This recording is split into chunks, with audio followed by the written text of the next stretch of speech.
Dialog Teknika. Saat ini kita akan membicarakan mengenai wajah baru Mahkamah Konstitusi. Seperti yang telah kita ketahui, Mahkamah Konstitusi adalah lembaga tinggi negara yang merupakan pemegang kekuasaan kehakiman bersama-sama dengan Mahkamah Agung.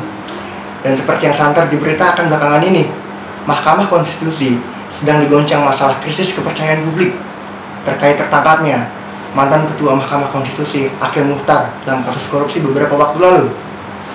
Dan saat ini kami akan membahas wajah baru Mahkamah Konstitusi di tangan Pak Hamdan Zulfa. Dan sebelah saya sudah ada Pak Hamdan Zulfa. Selamat sore Pak Hamdan. Selamat sore. Oke, kita masih berbicara mengenai tertangkapnya Pak Akil Mukhtar dalam kasus korupsi, Pak. Ini sebenarnya merupakan kasus yang fatal di bidang hukum ya, karena terjadi krisis institusi hukum di Indonesia. Mahkamah Konstitusi yang dianggap oleh publik itu adalah lembaga yang bersih, seperti halnya KPK. Nah, dengan tertangkapnya Pak Akil Mukhtar, mungkin akan mengubah anggapan publik ini menjadi tidak lembaga MK-nya jadi bukan lembaga yang bersih lagi. Dan bagaimana pendapat Bapak? Ya, kami menyadari bahwa dengan tertangkap tangannya Pak Akil Mukhtar yang pada saat itu menduduki jabatan Ketua Mahkamah Konstitusi, itu menampar wajah Mahkamah Konstitusi, membuat wibawa dan citra Mahkamah Konstitusi yang sejak berdiri sedemikian sangat bagus dan menjadi sangat turun, dan citranya berada dalam titik nadir. Kami menyadari betul posisi seperti itu. Oleh karena itu, apa yang harus dilakukan adalah secara pelan-pelan memastikan wibawa dan citra Mahkamah Konstitusi semakin baik. Dan langkah pokok yang harus dilakukan adalah bagaimana menjamin bahwa peristiwa yang sama tidak terulang di kemudian hari. Itulah yang saya lakukan pada saat sekarang ini, yaitu memastikan bahwa peristiwa itu tidak terulang dengan melakukan langkah-langkah perbaikan internal di Mahkamah Konstitusi. Itu yang pokok. Kemudian yang kedua, tentu Mahkamah Konstitusi harus bekerja secara profesional, terus menjaga integritasnya, integritas para hakim dan integritas dari seluruh karyawan yang ada di Mahkamah Konstitusi. Karena itulah yang menjadi kunci kepercayaan rakyat kepada Mahkamah Konstitusi yang hilang atau yang sedemikian sangat menurun karena tertangkapnya Pak Akil Mukhtar. Karena itu menyangkut integritas. Jadi sekali lagi saya ingin tekankan bahwa integritas itu yang paling pokok. Karena itu langkah yang saya lakukan adalah dengan melakukan deteksi dini agar tidak terjadi penyuapan maupun korupsi di Mahkamah Konstitusi. Sekarang saya membentuk satu dewan di internal, tapi posisinya independen adalah Dewan Etik. Nah, Dewan Etik inilah yang akan menerima segala laporan dan pengaduan dari masyarakat tentang perilaku terkait dengan penanganan perkara di Mahkamah Konstitusi. Jadi segala laporan pengaduan dari hakim dapat disampaikan kepada Dewan Etik. Nah, Dewan Etik ini dapat melakukan teguran, sanksi kepada hakim sampai kepada permintaan untuk diadili di majelis kehormatan yang pada tingkat paling maksimal adalah memberhentikan hakim konstitusi dari jabatannya. Jadi selama ini Dewan Etik ini belum ada. Karena itu Dewan Etik sebuah institusi baru yang kami adakan untuk membentengi agar perilaku hakim terjaga, kehormatan hakim terjaga, dan kemudian masyarakat tersalurkan dalam institusi ini. Nah, institusi ini adalah institusi yang independen, yang tidak bisa dipengaruhi oleh ketua, pimpinan maupun hakim Mahkamah Konstitusi. Jadi mereka bekerja secara independen, menerima pengaduan, menganalisis laporan-laporan, dan juga memanggil hakim kalau ada laporan-laporan pengaduan masyarakat tentang perilaku hakim yang tidak baik, ya, perilaku hakim yang melanggar etik. Jadi itu, jadi pertama tentu integritas. Kemudian yang kedua menjaga profesionalitas, bekerja secara profesional, independen, tidak terpengaruh oleh faktor-faktor eksternal, tidak terpengaruh oleh tekanan politik, baik dari partai politik maupun juga dari lembaga-lembaga negara yang lain.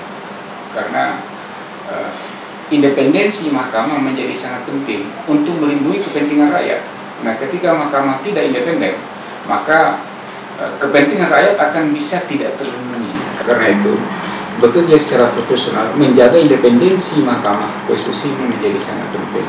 Walaupun dalam peristiwa sulit seperti ini, Mahkamah Konstitusi harus tetap bekerja secara profesional dan menjaga independensinya, memutuskan berdasarkan profesionalitas, keahlian, keyakinan hakim menurut kebenaran yang dia ketahui. Jadi integritas, profesionalitas, dua itulah yang kita, yang Mahkamah Konstitusi harus bangun, sehingga ke depan jika ini terjaga dengan baik, maka saya yakin bahwa rakyat akan kembali memberikan apresiasi kepada Mahkamah Konstitusi. Berbicara mengenai integritas yang Bapak sampaikan, di Undang-Undang Nomor 28 Tahun 99 mengenai kewajiban penyelenggara negara, apakah seluruh hakim Mahkamah Konstitusi telah melaporkan mengenai kekayaan yang dimilikinya dari sebelum, selama, dan setelah menjabat? Pasti semua hakim konstitusi sejak diangkat sebagai hakim konstitusi segera setelah itu melaporkan harta kekayaannya dan seluruh rekeningnya, seluruh nomor teleponnya. Saya juga sejak diangkat jadi hakim sudah melaporkan seluruh rekening saya, rekening istri, nomor telepon saya, nomor telepon istri, semuanya bisa diakses oleh KPK. Kadang dipersilakan saja kalau ada apa-apa kepada KPK atau bahkan lembaga-lembaga penegak hukum yang lain untuk mengakses itu, karena itu adalah sangat terbuka. Tadi berbicara mengenai Dewan Kode Etik yang Bapak bentuk itu, apakah di periode sebelumnya belum terbentuk? Belum ada. Dewan Etik yang bersifat permanen itu belum ada. Dewan Etik ini bekerja melakukan, menjaga kehormatan hakim day to day. Jadi kalau hakim melakukan suatu tindakan yang meragukan apakah hal itu melanggar kode etik atau tidak, itu bisa menanyakan kepada Dewan Etik, apakah tindakan saya melanggar etik atau tidak. Jadi bisa sejak dini Dewan Etik memberikan warning, oh itu tidak boleh. Jadi karena itu dihindari sejak awal. Kemudian kedua, Dewan Etik ini akan memeriksa dan meneliti laporan pengaduan masyarakat. Selama ini tidak ada yang namanya Dewan Etik. Laporan dan pengaduan masyarakat itu masuk kepada ketua, masuk surat itu kepada ketua. Nah, kalau menyangkut ketua, maka tidak pernah terdistribusi ke anggota hakim yang lain. Karena itu di situ ini salah satu problem yang kita atasi dengan membentuk Dewan Etik. Dewan Etik itu anggotanya terdiri dari siapa? Anggota Dewan Etik itu dipilih secara terbuka dan transparan oleh suatu panitia seleksi yang juga independen. Panitia seleksi ini adalah tokoh-tokoh yang berasal dari luar Mahkamah Konstitusi. Kemudian anggota Dewan Etik ini juga adalah tokoh-tokoh yang di luar Mahkamah Konstitusi yang terdiri dari 3 komponen. Komponen pertama mantan hakim konstitusi, komponen yang kedua adalah tokoh masyarakat yang kredibel, yang dikenal baik integritasnya. Yang ketiga adalah akademisi senior yang juga sangat kredibel dan berintegritas yang baik, yang umurnya harus 60 tahun ke atas. Kenapa kita butuh 60 tahun ke atas? Mereka itu sudah wise, sudah bijak gitu. Karena yang dia kontrol, yang diawasi adalah hakim konstitusi yang menurut konstitusi adalah para negarawan. Berbicara tentang pendapat masyarakat tadi, terpilihnya Bapak sebagai Ketua Mahkamah Konstitusi ada pro dan kontra. Kita berbicara mengenai argumen yang kontra, bahwa terpilihnya Bapak itu ada yang mengatakan bahwa bukanlah solusi bagi Mahkamah Konstitusi, karena membuat Mahkamah Konstitusi itu tertutup terhadap masukan publik. Karena Bapak mungkin pernah berlatar belakang sebagai politisi Partai Bulan Bintang, sehingga memungkinkan adanya kepentingan politik. Karena mungkin sebagai politisi sulit dikatakan bahwa dia tidak memiliki kepentingan politik. Bagaimana pandangan? Ya, kalau bicara mengenai kepentingan politik, semua orang dari manapun sumbernya pasti memiliki kecenderungan politik. Bisa dia kecenderungan politik kepada partai A, partai B, si A, si B, itu pasti. Tidak hanya orang partai politik yang punya kecenderungan politik. Tapi saya ingin tegaskan begini, bahwa sejak hakim konstitusi diambil sumpah sebagai hakim konstitusi, dia harus melepaskan segala ikatan emosionalnya dengan kelompoknya, dengan partai, dengan golongannya. Dan itulah seorang negarawan. Dan itu harus teraktualisasi dalam tindakannya, dalam cara bekerjanya, dan dalam keputusan-keputusannya. Jadi kalau kita lihat misalnya hakim konstitusi, ketua Mahkamah Konstitusi pertama adalah Pak Jimli. Ya. Betul, Pak Jimli adalah seorang akademisi, tapi beliau adalah ahli hukum tata negara. Ahli hukum tata negara itu harus memahami politik, dan dia harus berkecimpung dalam dunia politik. Pak Jimli lama sekali berkecimpung dalam dunia politik, walaupun tidak sebagai anggota partai politik. Kemudian yang kedua Pak Mahfud. Pak Mahfud itu adalah juga sebelum masuk sebagai ketua hakim konstitusi dan kemudian terpilih menjadi ketua Mahkamah Konstitusi adalah seorang politisi, seorang anggota DPR. Tapi pada saat memimpin Mahkamah Konstitusi tetap menjaga independensinya. Jadi bagi saya tidak ada persoalan, dan saya memberikan garansi sejak menjadi hakim konstitusi sampai menjadi wakil ketua dan ketua Mahkamah Konstitusi akan tetap independen. Saya tidak peduli terhadap siapa yang berperkara, karena dalam memutus perkara tidak ada teman, tidak ada saudara, dan tidak ada famili. Perkara itu dilihat perkaranya apa. Saya tidak melihat orangnya siapa yang datang, mau famili, mau sahabat, nggak ada urusan. Jadi perkara yang benar apa tidak, nah kita memutus secara objektif itulah memutus dasarkan apa yang diperkarakan, bukan siapa yang berperkara. Begitu cara pandang seorang hakim. Oke, ini menarik. Tadi Bapak berbicara mengenai negarawan. Mungkin pendapat Bapak apa perbedaan dari politisi dan negarawan? Negarawan itu berdiri di atas semua golongan. Negarawan itu harus melindungi semua anak bangsa dari berbagai latar belakang etnis, agama, dan kepercayaan. Negarawan itu harus melihat negara dalam masa jauh ke depan, bukan melihat dalam politik yang sesaat. Jadi itulah beda negarawan dengan politisi. Tapi bukan berarti politisi ini tidak ada yang negarawan. Hanya masalah cara pandang saja. Karena politisi memiliki ideologi, dia cita-cita terhadap suatu negara dari garis ideologinya. Kalau kita lihat di sejarah, Soekarno adalah seorang politisi, mendirikan partai yang namanya PNI. Tapi Soekarno adalah seorang negarawan. Siapa yang meragukan Soekarno adalah seorang negarawan? Muhammad Nasir, seorang tokoh Masyumi, ketua Masyumi. Dia adalah seorang politisi. Siapa yang meragukan? Muhammad Nasir, seorang negarawan. Kemudian Agus Salim. Agus Salim adalah seorang tokoh dan ketua PSI, Partai Serikat Islam Indonesia. Seorang pimpinan partai, seorang politisi. Lalu saya tanya, siapa yang meragukan Agus Salim itu seorang negarawan? Jadi orang semua salah tentang politisi. Politisi itu sekaligus negarawan. Tapi saya ingin tegaskan bahwa hakim konstitusi tidak boleh berdiri di atas satu golongan. Hakim konstitusi harus mengayomi seluruh golongan anak bangsa yang sangat maju. Jadi dia memperlakukan sama agama Islam, agama Kristen, agama Buddha, agama Hindu, Konghucu, dan berbagai kepercayaan. Karena itu Mahkamah Konstitusi adalah rumah bersama bagi seluruh warga bangsa. Itulah negarawan. Kalau boleh menilai nih, untuk diri Bapak sendiri, Bapak tergolong masuk politisi atau negarawan atau keduanya mungkin? Jadi saya pernah jadi politisi dan sekarang harus memposisikan diri sebagai seorang negarawan. Seorang negarawan. Oke. Tadi Mahkamah Konstitusi itu kan tidak memiliki pengawas, Pak, sebelumnya. Bahkan Komisi Yudisial pun tidak mengawasi Mahkamah Konstitusi. Apakah di masa periode Bapak ini ada lembaga eksternal ya, bukan yang tadi internal tadi? Ada lembaga eksternal yang mengawasi Mahkamah Konstitusi itu sendiri?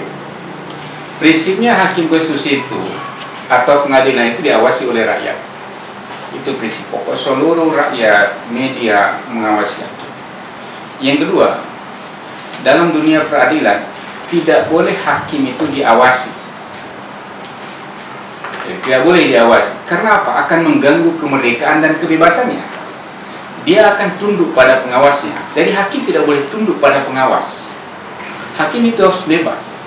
Karena itu kalau kita baca, kalau Anda baca dalam Undang-Undang Dasar, tidak ada terminologi pengawasan dalam Undang-Undang Dasar. Komisi Yudisial itu tidak mengawasi hakim, tapi dia adalah menjaga dan menegakkan martabat dan keluhuran hakim. Martabat, menjaga dan menegakkan martabat, perilaku dan keluhuran hakim. Jadi menjaga, bukan mengawasi. Karena itu saya tegaskan sekali lagi bahwa orang salah menganggap bahwa harus ada pengawasan. Hakim ini tidak boleh diawasi karena akan mengganggu kebebasannya. Hakim ini tidak boleh diganggu independensinya. Yang boleh adalah memantau, kemudian kalau ada pelanggaran maka harus tegakkan, jangan sampai dia rusak martabat dan perilakunya. Jadi karena itu dalam Undang-Undang Dasar dikatakan bahwa Komisi Yudisial itu adalah untuk menjaga dan menegakkan martabat, perilaku dan keluhuran hakim. Jadi bukan mengawasi. Jadi tidak benar mengawasi, dan hakim tidak boleh diawasi karena itu akan terganggu independensinya. Tapi kalau ada pelanggaran, itu hakim itu sangat terikat pada norma-norma etika yang sangat luar biasa. Bertemu dengan para pihak yang berperkara, walaupun tidak ada urusan dengan perkara, sudah merupakan pelanggaran. Karena itu pernah salah satu hakim konstitusi yang diadili di Majelis Kehormatan Mahkamah Konstitusi yang karena menerima seorang yang bukan pihak yang berperkara tapi potensial akan berperkara, dia diberikan peringatan tertulis. Karena itu dengan hanya peringatan tertulis dia mundur sebagai hakim konstitusi. Itu pernah kejadian. Jadi karena itu bukan dalam terminologi pengawasan, tapi kalau ditemukan ada pelanggaran etik, maka masuklah Majelis Kehormatan akan menegakkan martabat dan keluhuran perilaku dari hakim konstitusi. Ya, sekarang ini Dewan Etik itu bukan internal, tapi lembaga eksternal. Saya kira walaupun bentuk oleh Mahkamah Konstitusi, tapi dia adalah independen yang tidak bisa dipengaruhi oleh siapapun di Mahkamah Konstitusi, termasuk Ketua Mahkamah Konstitusi. Dia boleh menegur Ketua Mahkamah Konstitusi, boleh membawa Ketua Mahkamah Konstitusi ke depan Majelis Kehormatan untuk diadili. Tidak ada hambatan sedikit. Jadi walaupun dibentuk oleh Mahkamah Konstitusi, tapi Dewan Etik adalah dewan yang powerful, diberikan kewenangan penuh dan sangat independen. Mengenai ini Pak, mengenai pemilihan Bapak menjadi Ketua Mahkamah Konstitusi, bisa Bapak jelaskan bagaimana mekanismenya itu? Di Mahkamah Konstitusi itu ada tradisi setiap hakim memiliki kemampuan dan kapasitas untuk menjadi ketua. Karena itu setiap hakim konstitusi berhak untuk menjadi ketua Mahkamah Konstitusi. Nah, prosesnya di Mahkamah Konstitusi adalah berjalan biasa saja. Masing-masing hakim konstitusi memilih siapa yang selayaknya menjadi ketua. Dan saya tanpa kampanye, tanpa lobby, begitu saja prosesnya normal saja dan terpilih menjadi ketua. Jadi nggak ada lobby, nggak ada kampanye. Tidak ada tradisi kampanye, tidak ada tradisi lobby di Mahkamah Konstitusi itu. Siapa yang terpilih sebagai ketua karena dikehendaki oleh para anggota, dia terpilih. Dan begitulah proses yang terjadi. Dan begitulah tradisi selama ini. Mekanismenya melalui musyawarah atau voting? Pertama melalui musyawarah. Kalau tidak bisa melalui suara dan ternyata tidak bisa melalui musyawarah, maka dilakukan dengan voting. Dan mekanisme yang Bapak ini voting? Ya, voting. Voting. Pasca akhir mutak ternyata Pak, objektivitas keputusan MK khususnya terkait masalah pilkada itu muncul ketidakpercayaan dari publik. Bagaimana pendapat Bapak menurut itu? Dalam praktek putusan-putusan yang kami jatuhkan setelah tertangkapnya Pak Akhil Mukhtar dihormati dan semua senang. Jadi tidak ada problem sedikit pun. Ada lebih dari 30 perkara pada bulan Oktober yang diputuskan oleh MK dan itu semua diterima baik, tidak ada problem apa-apa. Jadi setelah tertangkap Pak Akhil Mukhtar tidak ada problem apa-apa. Memang ini dipermasalahkan beberapa putusan pada saat Pak Akhil Mukhtar menjabat, tapi itu semua sudah selesai dan putusannya sudah final, tidak bisa ditinjau kembali. Tapi saya ingin katakan bahwa setelah Pak Akhil Mukhtar, Mahkamah Konstitusi mengeluarkan sudah lebih dari 50 putusan per saat sekarang ini dan semua dihormati baik oleh para kandidat calon kepala daerah maupun juga oleh pemerintah dalam kaitan dengan ujian undang-undang. Jadi, no problem.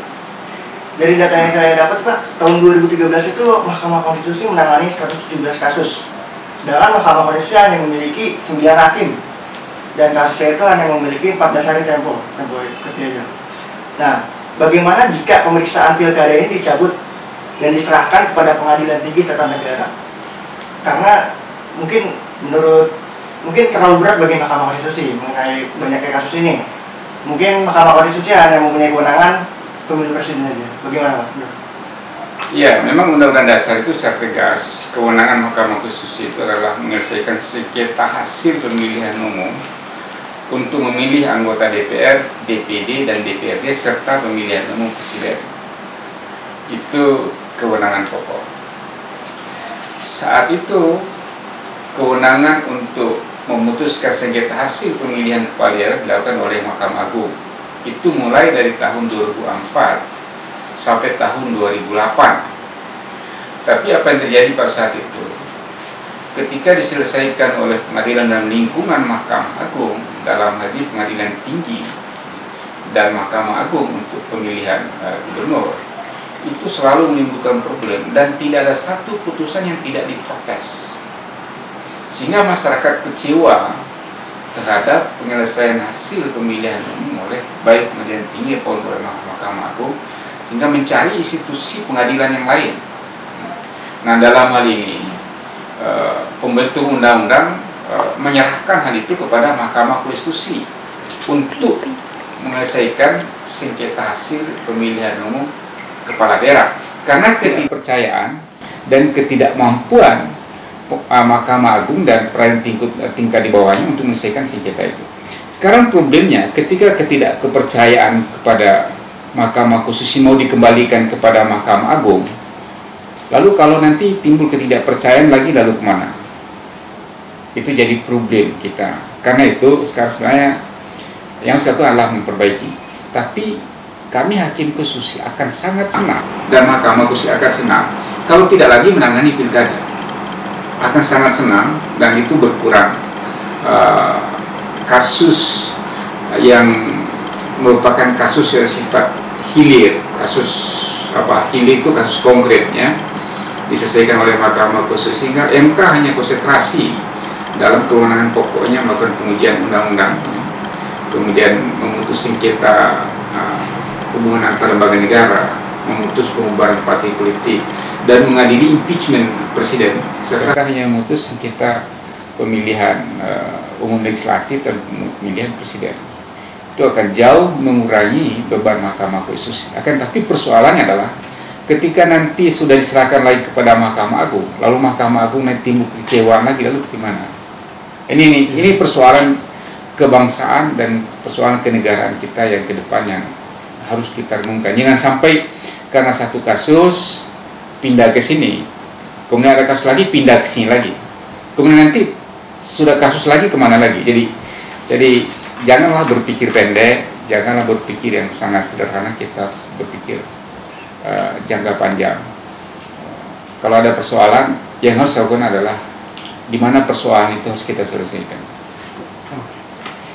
Terakhir Pak, harapan Bapak untuk periode Bapak selama menjabat jadi Ketua Mahkamah Konstitusi dan tiga kata deh untuk menggambarkan secara umum Mahkamah Konstitusi yang akan Bapak bawa seperti kedepannya, seperti apa? Saya mengharapkan masyarakat memberikan kepercayaan kepada Mahkamah Konstitusi. Jangan curiga terus karena tidak pernah menyelesaikan masalah. Kasih kepercayaan.